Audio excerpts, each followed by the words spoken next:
BNP নেতা major অবসরপ্রাপ্ত হাফিজউদ্দিন বলছে, আমাদের জুলাই সনদের দরকার নাই, আমাদের জুলাই সনদ বাস্তবায়নের দরকার নাই, গণতন্ত্র পুনরুদ্ধারে একটি সংসদ প্রয়োজন। জুলাই সনদ তাদের প্রয়োজন হবে কেন? জুলাই সনদ কাদের প্রয়োজন?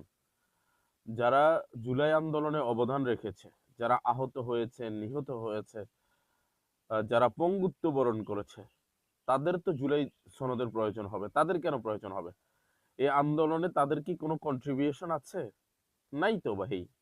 যদিও তারা নিজেদেরকে মাস্টার মাইন্ড বলে, এটা বলে সেটা বলে, যেগুলো মানুষের কাছে হাসির পাত্র হিসাবে